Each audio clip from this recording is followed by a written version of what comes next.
I'm Gab, he's Jules. Grey skies over West London, grayer still over North London after that result. We're going to get into that. We'll obviously get into Juventus winning the Coppa Italia. We'll talk into Chelsea getting another win. Who'd have thunk it? Yeah. And how about your man Erik ten Hag? That was cool. But we got to start at the Tottenham Stadium.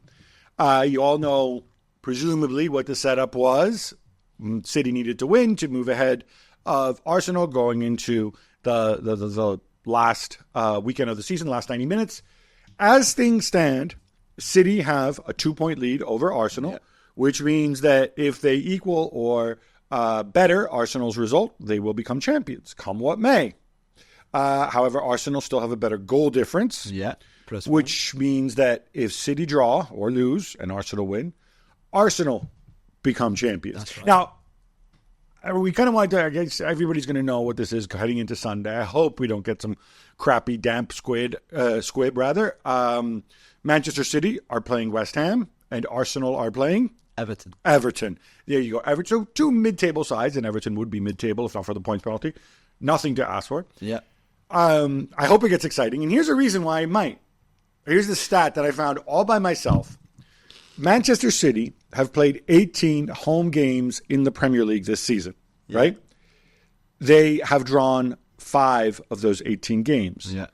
4 of those games that they've drawn have been against London clubs. There's only 6 London clubs. 5 of them have been there. 4 out of 5 have drawn at the Etihad. Fulham is the only one who hasn't. West Ham, unless I'm mistaken, are very much a London club to the point that they play at the London Stadium, right? They're perhaps the most London club. So maybe Davy Moyes? No, but I'm saying it's not a foregone conclusion, right? But whether it was a London club or a Manchester club or a Liverpool club, it would not matter. You would go and say, City are favourites. Can City drop points against West Ham or against whoever they would play this weekend at home on Sunday, where they have to win? They've done it before. They've never lost it in that position. They won over Brighton when they had to. They beat Aston Villa 2 years ago. Even if they were 2-0 down with 15 minutes to go, they still managed to do it. It might not be straightforward. It might be a bit tense at times, but there's no way City are not beating West Ham on Sunday. All right, you heard it here. Famous last words here. Yeah. Famous last words from Joel. I think it's possible. I think it's football. I think a lot of weird stuff can happen. I want to talk about the game itself against Spurs because I thought, we talked about how when Arsenal played Liverpool at the weekend, it was like, all right, no frills, eyes on the prize. Let's remain United. Sorry, let's remain super concentrated, not screw this up. And I feel like City went into the Spurs game in the same way. That was one of those games where we did not necessarily see a lot of daring attacking patterns, none of the stuff that we often see. We just saw a lot of focus. And then Kevin De Bruyne kind of ghosts away from the defender, creates space for himself, and sets up Haaland early in the second half. But it was very professional. And then the second goal came, in garbage time from Haaland. It was interesting to hear Pep after the game saying the first half we were not good because there was too much nerves, that the players were too nervous. Because you think, and we've said it, that it's been one of the narratives, City will win this title and this title race because they've been there before, they're so experienced in title races. And yet even Pep says that first half at Spurs, we were not ourselves. It was much better in the second half because the first half, they were very nervous. And it's human beings, he said, and it's normal. Some superstition maybe too, given the record at that stadium. Maybe, but it's true that they were not good in the first half. And to be fair, that goal, as good as the movement from De Bruyne is, the cross, the tap-in for Haaland, it's mistakes defensively by Spurs to let that Foden cross, for example, go through their box. Even nobody picks up the run from De Bruyne, and I think Vicario should do much better because everybody in the whole world knew exactly what De Bruyne would do, and yet it's still gone past Vicario. Vicario did make some good saves. Well, on Foden, the first one was just to balance it out with the Italian guy. Spurs obviously also had a bunch of people missing. The other big narrative from this is two other big points, which we'll get into more in the Gab and Jules podcast. One is Heung-min Son missing a one-on-one. That is literally the one-on-one. It's the defining moment of the season. Which defines the season. And you're not going to have a go. It's on for all the reasons. Other one, Ange Postecoglou, visibly annoyed with the fact that a lot of Tottenham fans, were singing, like, after they conceded the goal, he started singing, "Are you watching Arsenal?" And it's almost like they seemed like more intent. I know we could be over-egging this narrative a little bit. More intent on stopping Arsenal from winning the title. I mean, that's called a rivalry. Winning the game themselves, yeah. Yeah, well, and ultimately winning. Yeah, they're winning the games themselves. He said after the game, in the last 48 hours, he told me so much about the mentality of the club inside and outside, or something similar like that. What do you think he meant? He had a go at a fan, like properly pointed out, like, you and this and that during the game behind his bench. One, why was he so angry? And two, what do you think he meant by, like, I've learned a lot from the mentality inside this club in the 48 hours leading to the game? So I think there's two separate narratives going on here. One is simply the rivalry aspect. I think before the game, he was genuinely annoyed by it. I think he got more annoyed during the game. I don't know that he realized to what degree a portion of the crowd, but maybe a noisy portion of the crowd, were going to go and kind of wish for that team to lose. Yeah, and I think part of it is the night before Liverpool and Villa had drawn. Right, Spurs at this point had nothing to play for. Right. No, they could still do it. Had they won, or even drawn, they would still be in for the Champions League. But in reality, it would be unlikely, but they were still. I think they had given up hope, and this thing is, it's funny. It's an age-old thing, and it happens when there's really fierce rivalries. It is part of the culture of football, where if you are a Joe Schmo Tottenham fan, you're like, okay, so maybe we draw against City. Doesn't really help us. I mean, we even beat City. So what? We're still going to suck, right? We've been we've been bad. We've had these injuries. We got nothing out of this season. But we get the joy of making fun of Arsenal. We get these local bragging rights. They have a go at us about St. Totteringham's Day, and we go back at them about something else, and blah, blah, blah. I think this is a normal part of some European, and I think South American too, actually, fan culture. It really is. It is a natural part of that.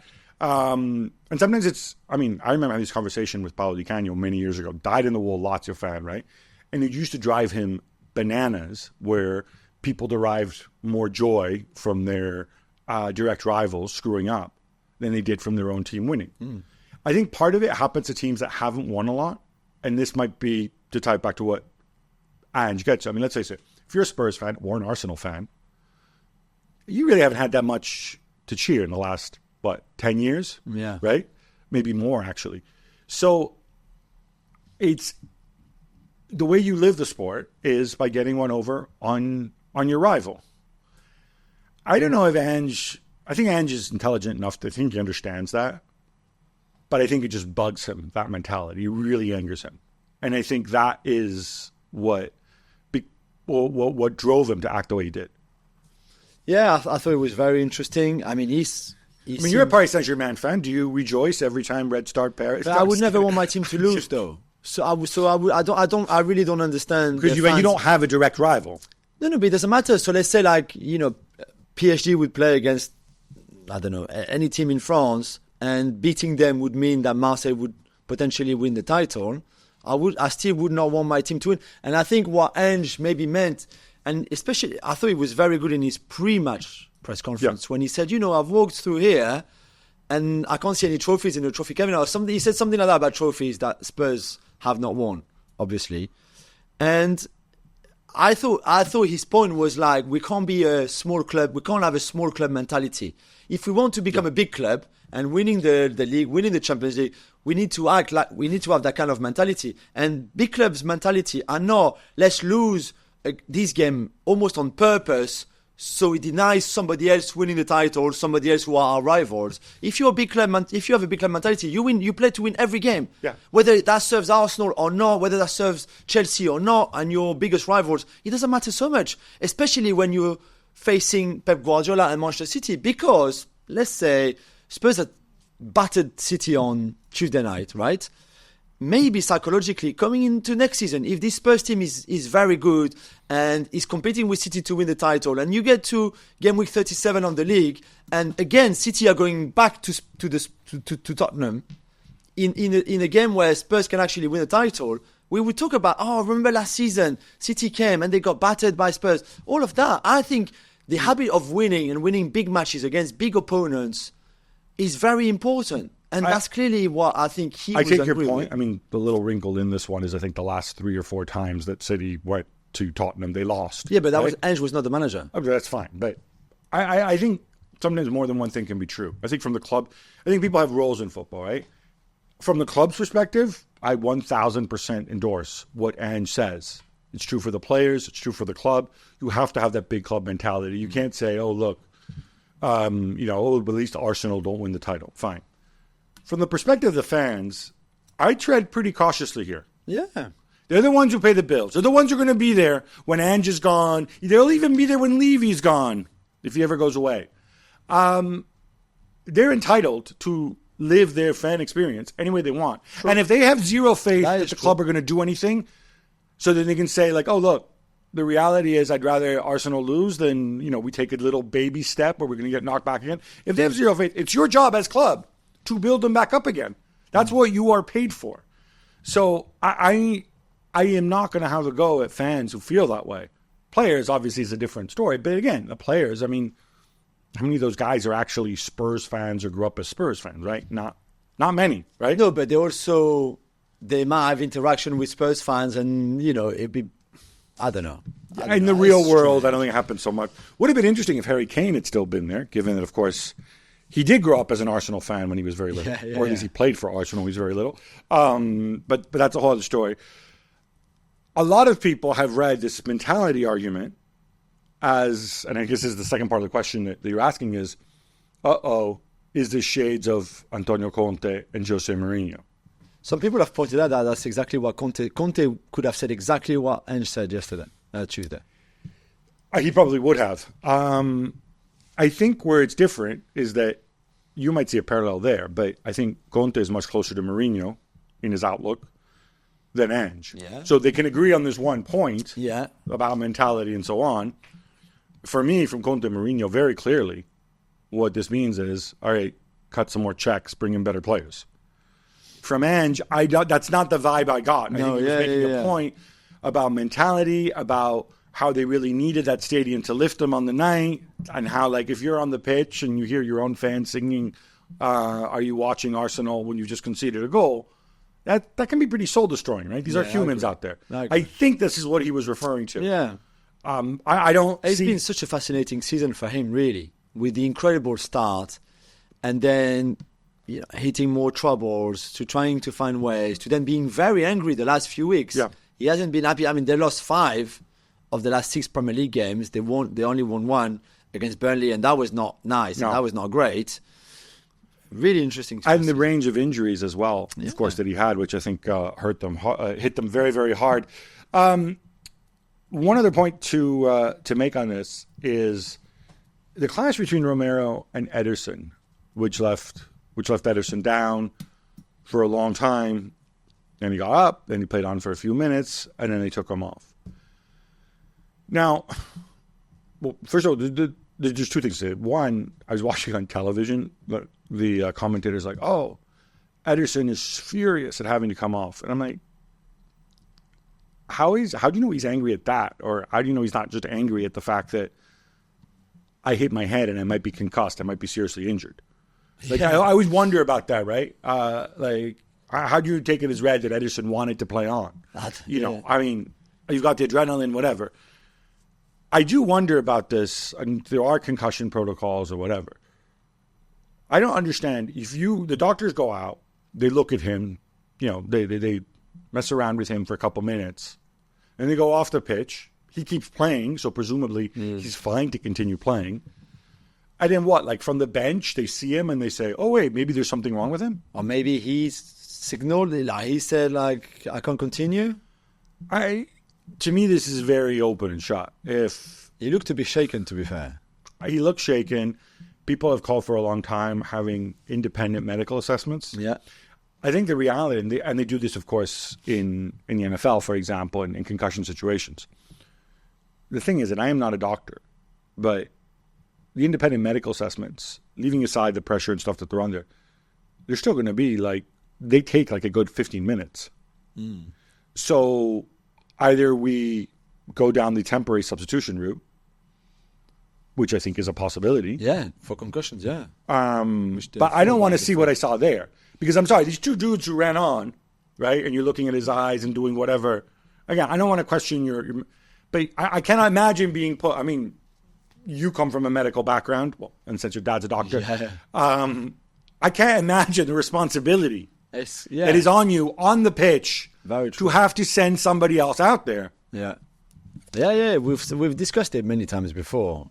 Really, it has to be an independent doctor coming to assess those players who've been concussed. And a temporary substitution. So you send Ortega on for 15 minutes. Exactly. And then if the doctor says he's totally fine, send him back on. I'm surprised there isn't... It's quite simple, I think. It's quite easy to do. I'm surprised there isn't some, I don't know, brain scan doodad that you can go and put them in and look at, or maybe that's not how you assess things. You're the doctor. You're more the doctor than I am. Yeah, but... I don't know. I think there is ways of checking it even without a scan. Beyond follow my finger, follow my finger. Yeah, but and also I think time is one. Right. So that's why you need to give it a few more minutes. But yeah, I think Hugo Lloris talked about that when he was concussed a few years ago and wanted to stay on and stayed on, but now admits himself he should have never been allowed to stay on the pitch. I think it's an easy one to sort out, and yet still nothing is done about it. Yeah, I remember Christoph Kramer after the World Cup 2014. He said he doesn't remember what happened. Anything, yeah, and he played the whole rest of the game and injury time as well. Yeah. Right? So, hopefully this is another opportunity to look at it. Hopefully Ederson's fine. Shout out to Ortega, who I thought played really well after coming He up. got man of the match, which is a very subjective thing. It's the co-coms who gives it. But to make, so the 1-7 on Kulusevski, the first one, okay, it's a bit at him, but he goes down very quickly, so the ball doesn't go between his legs. Okay. The one on Son, I think Son made the wrong choice in here. He should have gone straight in front of him instead of trying to go across Ortega in the way he shot the ball, the way he hit the ball. But it's still an amazing save. It's a save like Martinez on Colomwani in the World Cup final. If you look at it, it's a similar position. It's as obviously decisive as the one from Martinez on Colomwani, maybe even more. Well, more for the title race, I mean. But incredible. When you've come on into a game like this and have such a massive impact, it's incredible. And on Monday we said about there hadn't been really one defining moment this season, like the Company goal against Leicester, like the John Stones clearance on the line at Liverpool. Yeah. Remember those kind of moments where in a few years' time you said, oh, remember that Vinny goal, remember that Stones clearance, and now everybody is going to say in 5 years, 10 years, remember that Ortega save on Son. And this is the moment. This is the moment for me where City won the title, and this is the most defining moment of the season. I wonder if he's going to start at the weekend. There's a case to say, like, if it's concussion, really, it's 7 days, so Ederson cannot play on Sunday. Tuesday to Sunday. I would, if I were, again, and I say this about all players everywhere, I never understand. Obviously, you have to have faith in your club doctor. But I would advise, if I were an agent, or a player, I would say, you know what, I can afford it. I'm going to go see my own independent specialist as well to assess me. Which just to get a different vision. I hope he does. I hope he does. Ortega, incidentally, just a year left after this one. I think, given he's in his early 30s now, yes, I think he may want to move on this summer because he's not going to be Alisson's long-term replacement. Ederson's or Alisson's. Yeah. And presumably he wants to play. I think you think so. But again, you go into the would you rather be a backup and still play? He would have played 10 games, I think, this season. For a club like City. Raymond van der Gaal? No. Well, it's different. It's different because he plays a little bit, not much, but a little bit, or go to a mid-table club and play every single game, but with nothing, probably be on less money. He was at a bad club for much of his career. Yeah, true, but that's why I think now that he's tasted trebles and winnings and still kind of playing a bit, if that's still better than going back to a team that will finish 14th and you play every game, but is it that rewarding compared to City? I'm not so sure. All right, enough City. How about some quick hits instead? Let's go, guys. Manchester United, without a striker to speak of. Rashford and Højlund both on the bench. Jules, take that. They beat Newcastle 3-2. This game was pretty wide open. It was pretty wide open, especially, let's be honest here, from Newcastle towards the United goal. That first goal, Jules, help me. Help me on the first goal. It's just pure luck. Ahmad, the ball from Ahmad is not for Mainu. It happens that he falls onto Mainu, and then it's a decent finish. But why is there nobody within 10 yards of Mainu? Well, so he makes his run late and deep into the box, and I think Ahmad takes too long to play him first of all. Then obviously I think it's Murphy covering or Trippier covering, and doesn't push forward enough to play him on offside. Sorry, and then the ball somehow ends up to it. But I still think the Dubravka should do better because the Mainu shot is not even in the bottom corner.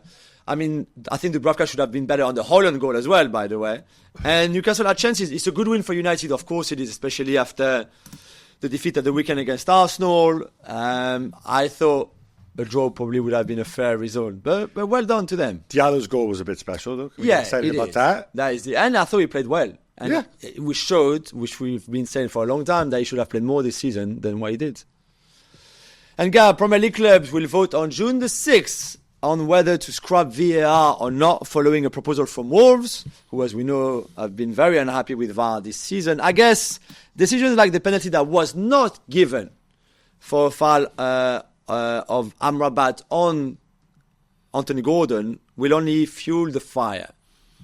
Yeah, I mean, that was 1,000% a penalty. Yeah. If you had a chance to see Anthony Gordon talking after the game, and he's like, "Me sock, I didn't have me sock anymore," which is his way of saying he didn't have his sock anymore because he's a bit scouse.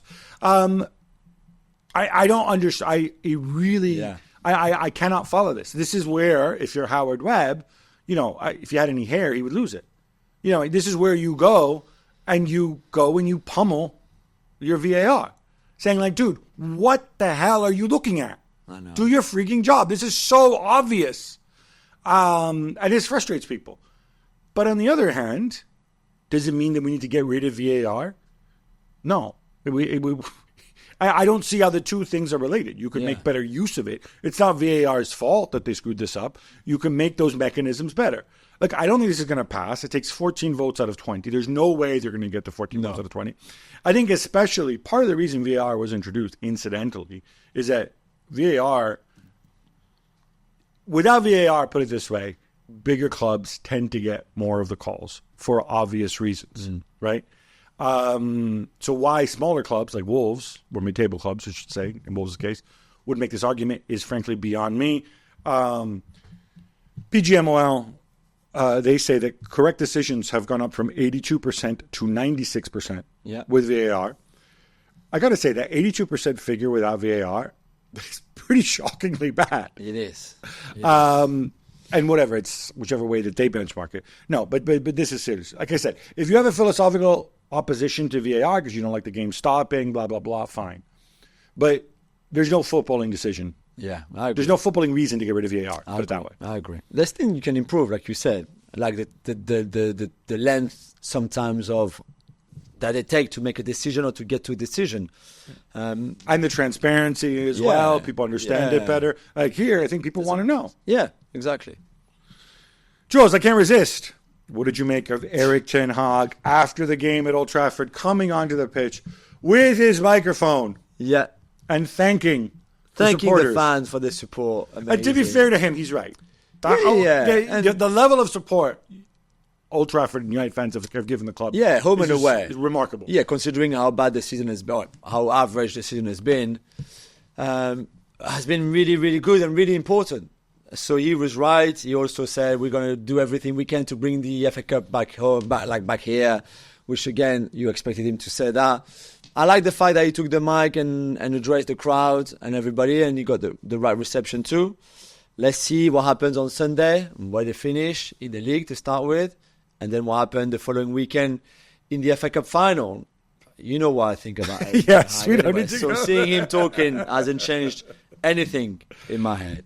More United, Gab. The Guardian reports that the club have reached out to Ipswich manager Kieran McKenna, who was previously an assistant under Jose Mourinho and Ole Gunnar Solskjaer. Would it make sense to you if they were going for him and sack Ten Hag and get McKenna in? I mean, first of all, I think that's the only circumstance in which if I'm Kieran McKenna, I'm coming to the club. I'm not coming back to be Ten Hag's assistant. That's not even the conversation. Right. He's had 2 straight promotions at Ipswich, reportedly. So, yeah, by all means, talk to him. If you legitimately haven't made a decision on Ten Hag, you are going through the process. I'd do so in double quick time because obviously then Ipswich are going to say, oh, look, you got a new contract. It's going to cost you a lot of money if you want our Kieran McKenna. Dude's 38, but he knows the club. Why not? Real Madrid beat Atalanta 5-0 as Vinicius scores twice.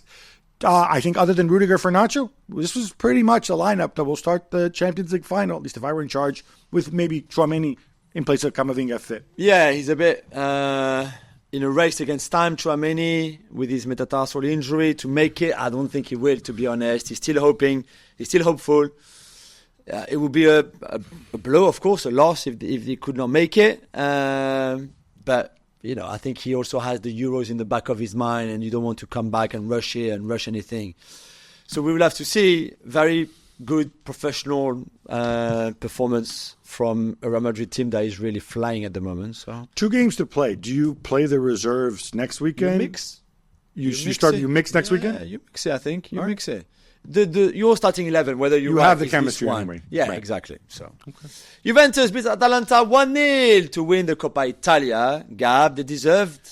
They did. I thought Juventus played really well. They went in there with the right spirit. I thought we saw the best of Vlahovic. And I'll say this about Vlahovic. He's second in Serie A in goals this season. I think he has 16 plus some in the cup. Yeah, 19 in total, I think. Or 23. Had a bad start to the season, had his injuries, was caught up in the whole, dire way Juve played.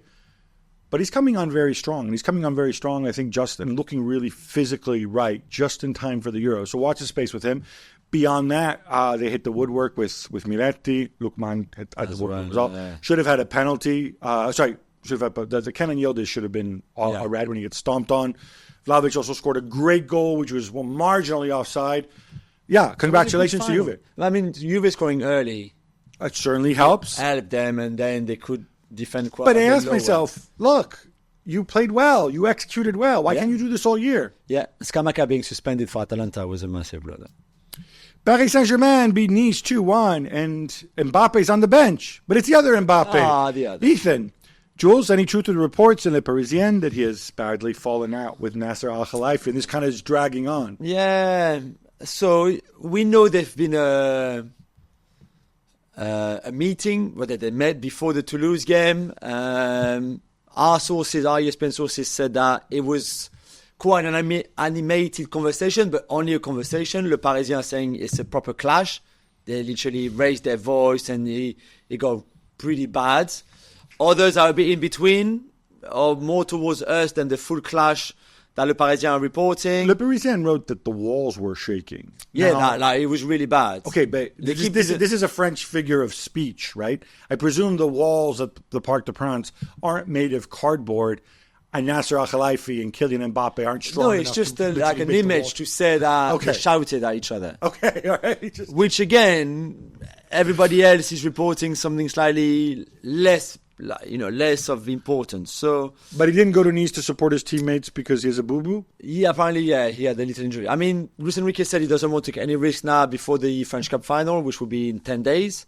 So there's one more League game coming up this weekend, of course, in Ligue 1, and then it will be the Cup final. So that's why a lot of the players, and also Luis Enrique was not too happy with the last game against Toulouse, so he left a lot of them at home and played the B team that beat Nice with a great Bradley Barcola, who should be called up by Deschamps and France for the Euros. This is less of a B team than the team that lost to Toulouse. Right? Yeah, true. All right, true.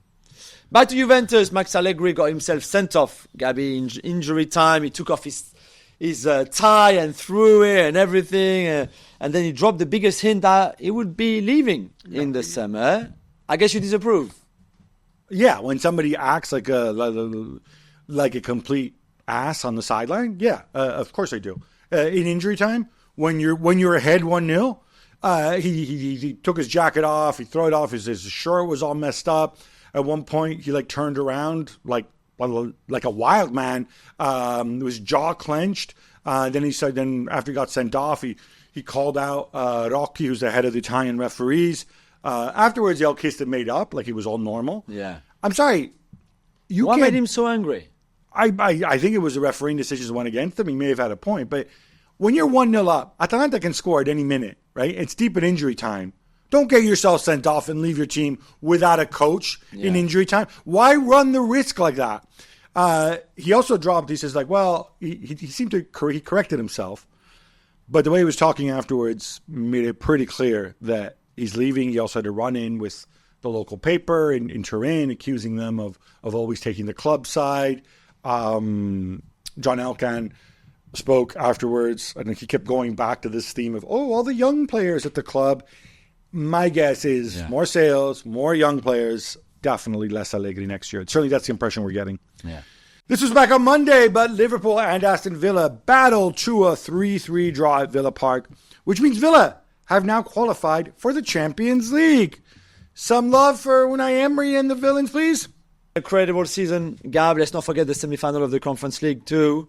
They would probably want to forget that semi-final. But it's still good to finish in the last four of a European competition, back in that top European Cup for 41 years. There's a lot of Villa fans who've never seen them play in the Champions League or the European Cup before. The last time they were in it was the year after they actually won it. Yeah, exactly. Yeah, so great for that generation. Amazing. They deserve it. They deserve to be in the top four this season. They've been the fourth best team in the league. Really. So amazing work from him and all his team. And again, there's a lot of his people on his staff and in key positions at the club, which is fine with me. Let's see what they do in the summer. If they have to sell before buying, if they can buy, even if they don't sell, be very interesting because they also need to strengthen to be good in the Champions League. And next season, as we know, it's a different format. There will be more games for them. And as well, keep improving in the league or at least staying at the same level, that kind of top four level. So big season ahead. 4 wins on the bounce now for Chelsea and Mauricio Pochettino, who beat Brighton 2-1. Gab away from home. You have to admit, this seemed unthinkable not that long ago. It definitely was unthinkable. I mean, they might even finish fifth potentially, which is pretty remarkable. 3 points behind Spurs with a game to go. Better goal difference. Yeah, look, it's also that they've faced teams that were all kind of imploding late in the season, from Spurs to West Ham. But you still have to beat them. Tremendous header from Cole Palmer. Yeah. There's very few things this guy can't do. I do wonder at one point, like, I know it's kind of nobody talks about it, but City, I think, really regret this one. I think they could have actually really used him. Maybe, yeah. At the end, Reece James gets himself sent off. He came off the bench. It's second. He's been sent off already this season. I think it was back in November. Echoes of Lauren James for England in the Women's World Cup, his sister. Yeah, you don't need to see that. You need more calm. It'll happen with younger players, but he's got to be a leader. My boy and Kunku scoring as well. And nice to see him back too. Yeah. Your boy, Antoine Griezmann, bags a hat-trick as Atletico Madrid romp past Getafe 3-0 with Athletic Bilbao upset by Celta Vigo on Tuesday. It means they're back in the Champions League next season. Yeah, well done, even if they can probably be a bit disappointed by the season and how it went, and to finish fourth where they are now. It's still that important for them financially to qualify for the Champions League next season. And again, Griezmann, everything's good about them comes from him anyway. Plenty of reports out there in Germany, Gab, that Bayern have changed their mind and want to keep Thomas Tuchel after 99 different managers turned them down in recent days. What do you make of it? I think it would be an absolute joke and a farce and a freak show if they change their mind. But Xavi stayed. We'll see about that. But I think Xavi's a completely different situation than Bayern. Xavi wasn't actually sacked by the club. This all comes to the fact that his agent, Olaf Meinking, was seen speaking to Max Eberl, the sporting director, and Jan-Christian Driesen, and Christoph Freund at the training ground. I don't know. Maybe they're talking about him clearing out his locker. I don't know. More likely, if this is out there, it could be maybe to turn the screws a little bit on Hansi Flick, who is still in the frame, has not said no yet. But, I mean, this would just be an absolute shock. And I don't know what would warrant it, frankly. Also back on Monday, Barcelona beat Real Sociedad 2-0. They're away to Almeria in a few hours, but Jules' second place seems all but locked up.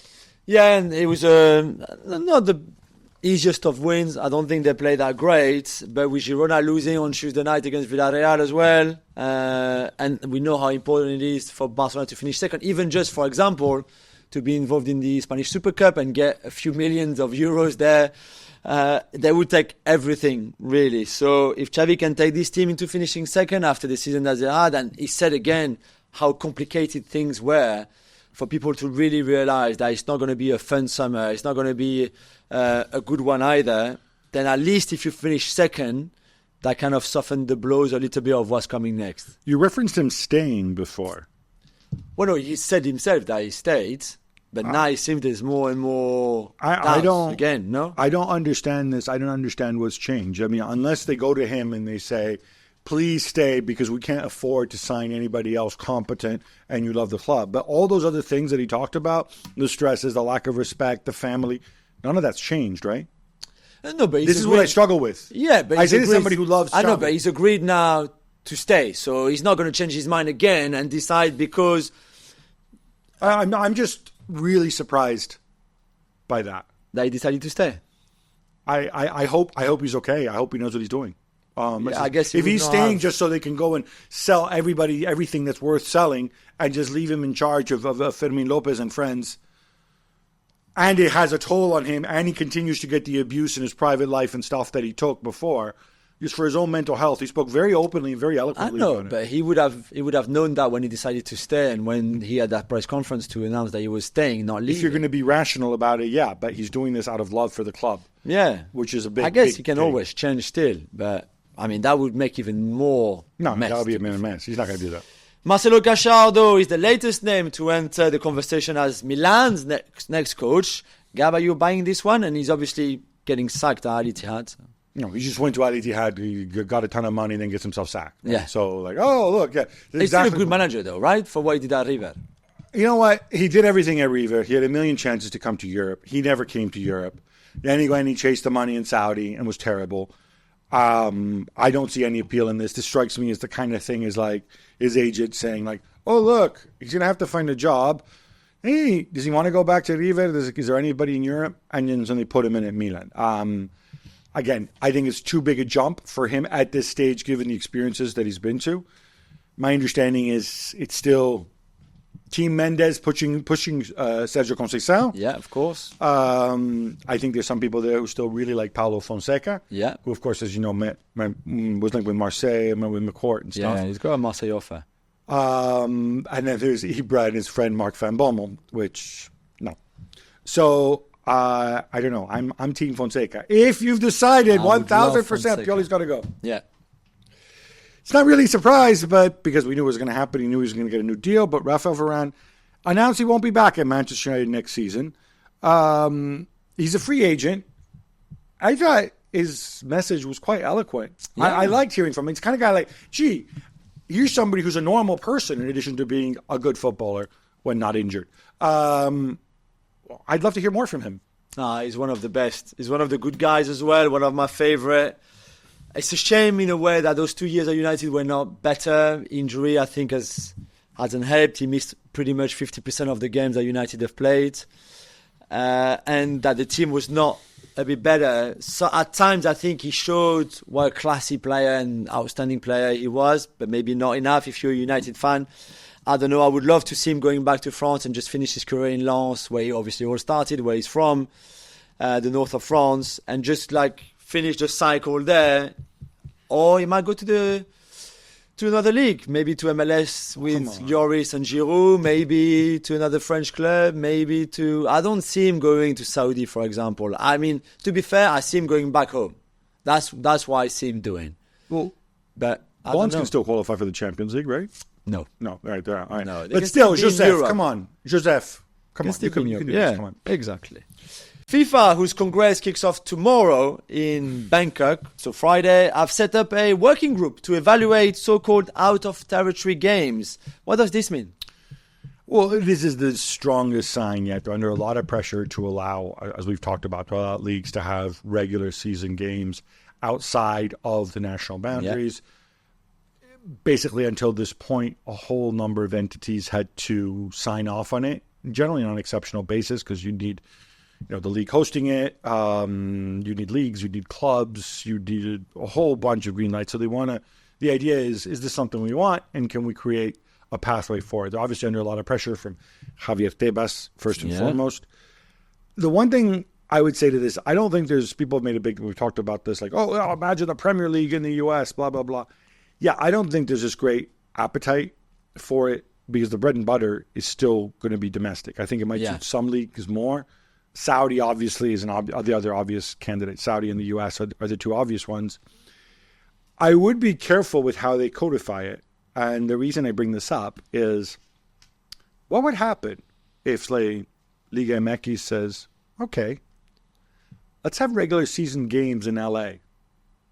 I mean, at that point, bye-bye Galaxy and LAFC, because you could pack out 80,000 people in LA, right? Yeah. So I think they have to be very careful with how this is done. And the tough thing, I think MLS is easily the most vulnerable to this. And the difficulty for MLS, even though is there are legal safeguards they've been taken, there's been talk about them maybe pursuing an antitrust exemption.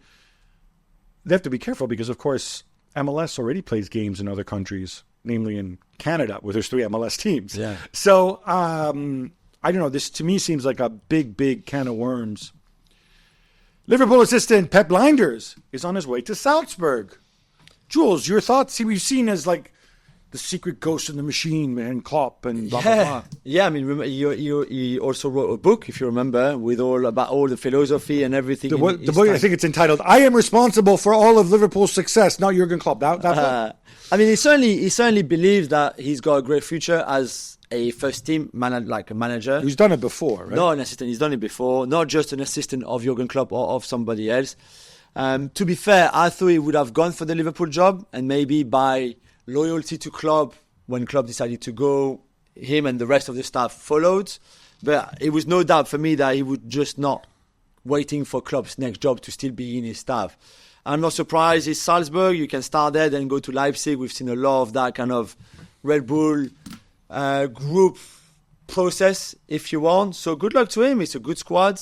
It's a team that would be in the Champions League or should be in the Champions League with good young players. That I think would be a good learning curve for him, and then see how well he does and where he can go. But I wouldn't be surprised if he goes well to see him at Leipzig, once Marco Rose leaves in like maybe 3 years or something like that. So obviously they had trouble with the two guys who, I forget their names now, but they're random Austrians who replaced Geisler at Salzburg. People who know far more about Pep Lijnders than me suggest to me that it's a slightly odd choice from the Red Bull organization perspective. Okay. Because if anything, Lijnders, I don't want to say he's more defensive or more pragmatic, but Lijnders brought a level of help temper some of Klopp's excesses, over-attacking, over-pressing, whatever. And that really is what pushed Liverpool further to them winning the title and whatever. And so in that sense, maybe not a pure traditional kind of Red Bull type managers as we think of the stereotypes. But hey, look, maybe they're evolving too. Maybe Lijnders coached that way when he was at Liverpool because he was with Klopp and he had those players. And if I was necessary, maybe it'll be totally different elsewhere. Who knows? FIFA have also all but confirmed that the inaugural Women's Club World Cup will be held in January and February of 2026. But we still don't know where. Well, if it's January, February 2026, I think we can probably guess it's not going to be in the U.S. No. As some people have suggested. Probably not going to be in Europe either. Somewhere warm, you think? Do you think maybe there might be some countries in the Gulf who might enjoy hosting this, who might have stadiums ready for it? Yeah. 16 clubs, is that right? It looks that way. There's still a lot of detail missing. And again, you got to go sell this thing to sponsors. Guys, it's May 2024. There's no reason why it should have taken this long. They said they're going to do it, right? Yeah. Infantino said they're going to do this like 4 years ago. I really don't understand why it's been so difficult. As well, there's been a lot of pushback on the women's international match calendar as well. We're going to fit this in. I think it's good. I think it's the next evolution. Let's find out. Are these European teams, are they better than the NWSL teams? How much better? Yeah. Let's see that. I mean, this could actually be exciting because it would be. Maybe this is one segment of the world where the European teams are not so much better than everybody else, right? As will happen in the Men's Club World Cup. Or maybe not. Or maybe we'll find out that the NWSL teams stink, relative to Barcelona, Europe. Lyon, and Yeah. City, whatever. So I'm really looking forward to this. Me too. More women's football. Should be an exciting final day of the Women's Super League season here in England. More exciting than the men's, frankly. Not much more, but yeah, because they're still, Well, it could come down purely to goal difference. So Chelsea beat Spurs 1-0 with a goal from Maika Hamano. And on the last day of the season, Aston Villa host Manchester City. Manchester United hosts Chelsea. Both teams are level on points. Chelsea's goal difference plus 47, City's plus 45. This is echoes of Aguero 93 minutes, 20 seconds. It is, and on paper you have to say that Chelsea going away to United is the toughest fixture, more than City going away at Villa. Reportedly, United are 5th in the table and Villa are 6th or 7th. 7th, I think, yeah. Spurs. But United have just won the FA Cup. Yeah, exactly. So they will have a bit of that momentum going. Hangover, no, Mary Earps. I mean, it would have been like, we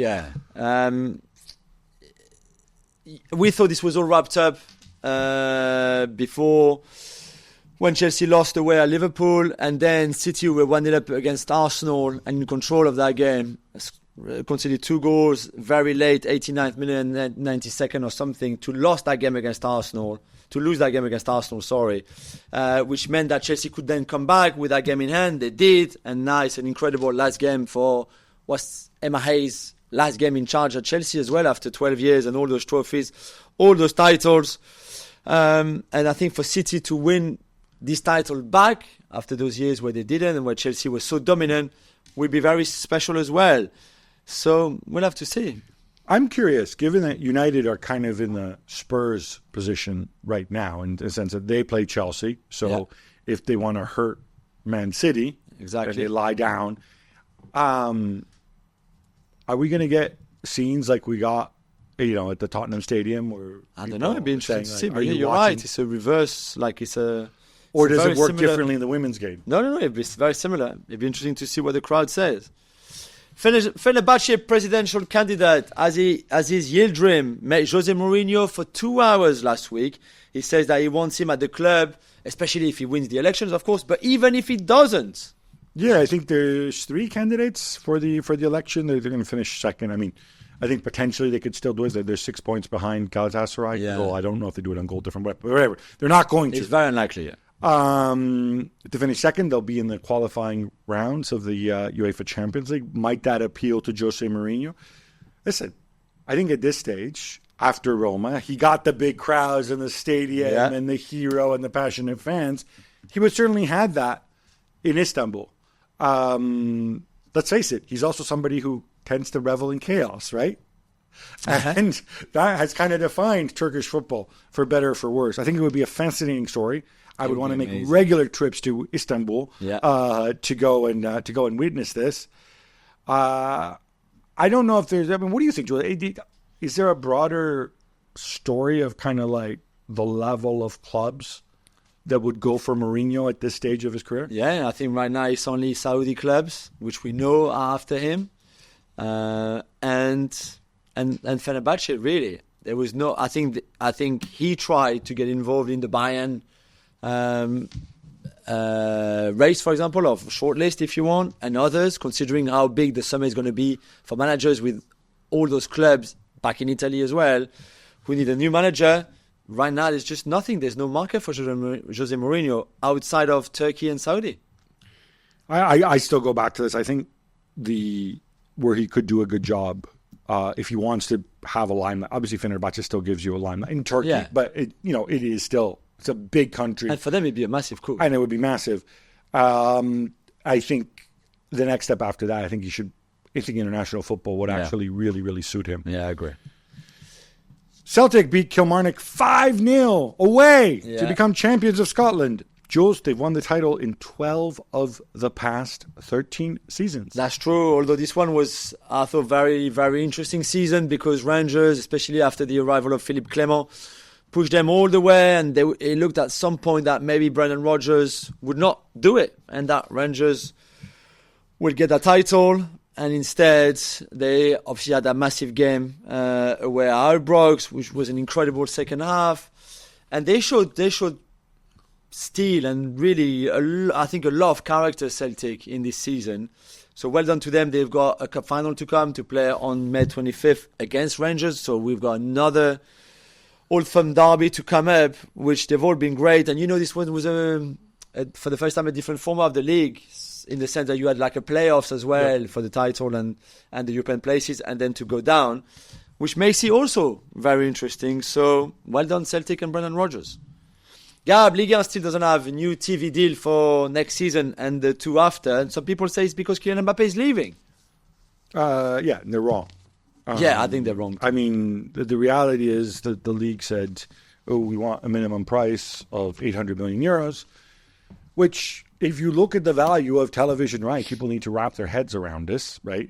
The Premier League down. Premier League rights today, Premier League, the most successful product, their domestic rights are less today than they were 10 years ago, right? And it's the same story around Europe. You do well if it's flat. They knew that Mbappe was leaving before. It's not like this is a surprise.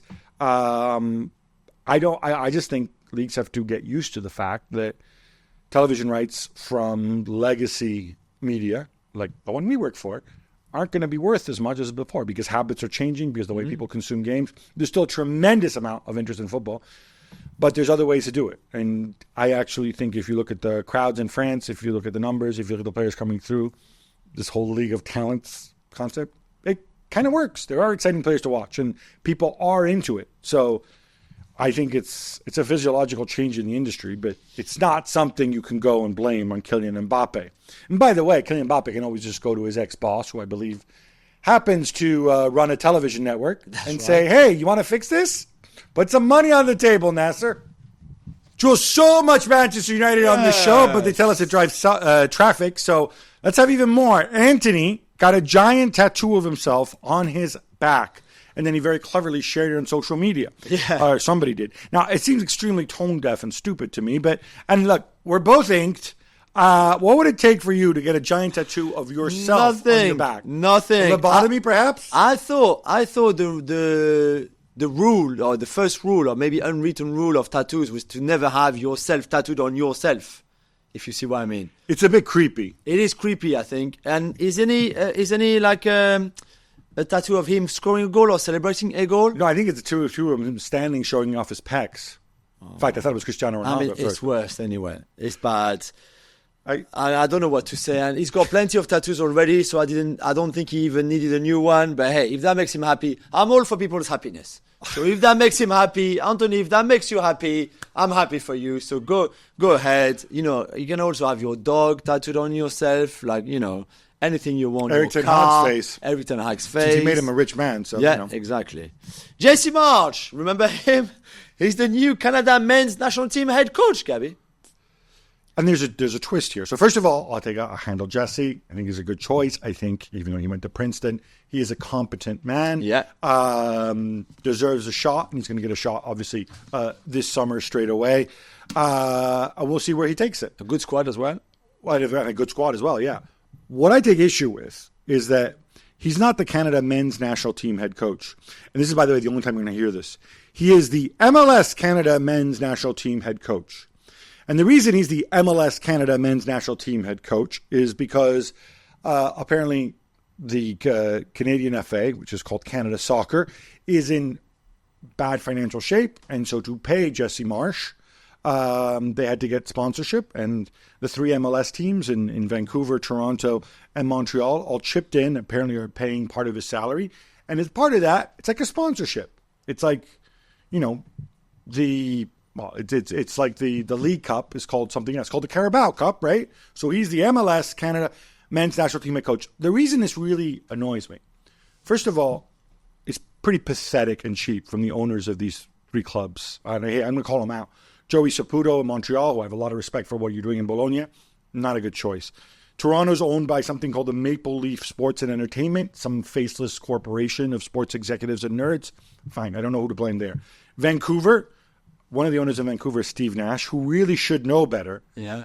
What, really? You need to promote MLS even more? Maybe because Canada have their own domestic league as well. The Canada Premier League is called something like that. that you need to put it on there? What are you going to do? Nobody is never going to mention that anyway. I'm going to call out any colleague I see who actually calls it the MLS. Calls him Jesse Marsch, the MLS Canada men's national team head coach. Anybody, if you do this, you're a tool and you're a loser. They won't. It's such a sad, sad way. MLS does not need this. This is so hokey. This is so stupid. And in fact, if I were MLS, for my friend Garber, I think you should go to them and say, guys, cut this out. Just take the MLS off it. Silly. We don't need this kind of cheap publicity. Yeah. Jules, that brings us to an end. But we got to come back on Monday. We have an English champion. We will have Premier League champions. Is it going to be Manchester City? Is it going to be Arsenal? Stay tuned. Find out. It's literally one of the only things that's still up for grabs in this so exciting season. Until then, love the game. Love your neighbor. Love yourself.